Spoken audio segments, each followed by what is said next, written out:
Henderson, 22 years old, and this is my survival audition tape. So I just recently graduated from the University of Albany with my sociology degree, and that makes me the first person from my family to graduate from college.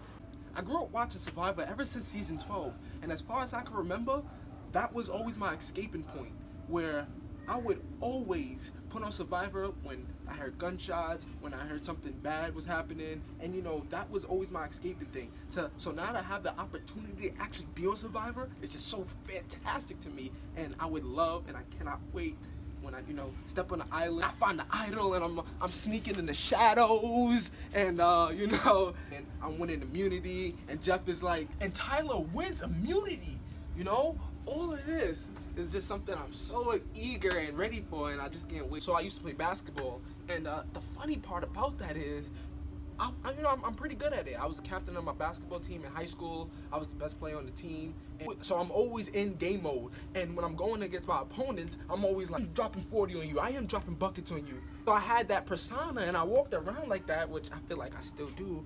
And I would tell them,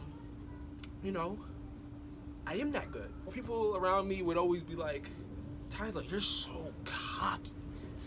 And my response would be, can you blame me?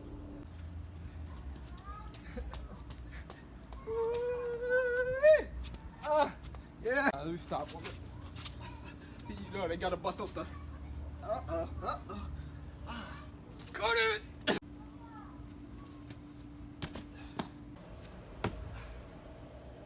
Imagine what I could do on Survivor.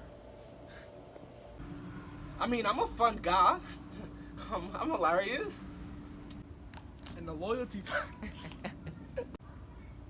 Loyalty and care runs deep with me. I actually chose one of my closest friends over basketball. That's what I've learned. And in Survivor, loyalty can only go a certain way. You have to make alliances in Survivor, but you have to worry about the alliances of the alliance. I play chess, so my mind is always moving. I'm always thinking ahead. The street smarts, the chess play, and me being great with people. All of this is just gonna be combined into one great player. I don't want to just be a good Survivor player. I don't want to just be the sole survivor when it's all said and done. I want to be the best in the world. Having to grow up in the foster care system, because I pretty much put myself in there after my mom kicked me out, it made things difficult, but I think that was a growing pain for me. To go to a place where, I was so loved, I was brought in as as her own child. I see her as my hero. That also inspired me to be the type of guy I am today. And now I'm a grad student teaching at my former high school. Now it's kind of weird, at first, being a teacher and then having your former teachers be your coworkers. But it's also a blessing in disguise as well, because they've seen how I've grown from a kid in a rough spot to where I am now. You have similar kids with the same upbringing, usually a bad one.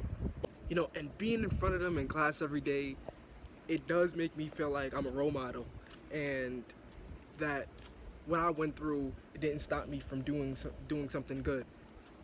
I think that's a really good lesson that every time I walk into the classroom, I'm representing that every single day.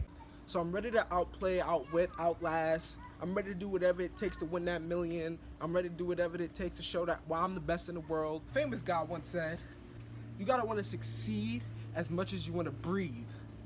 And that's me right here.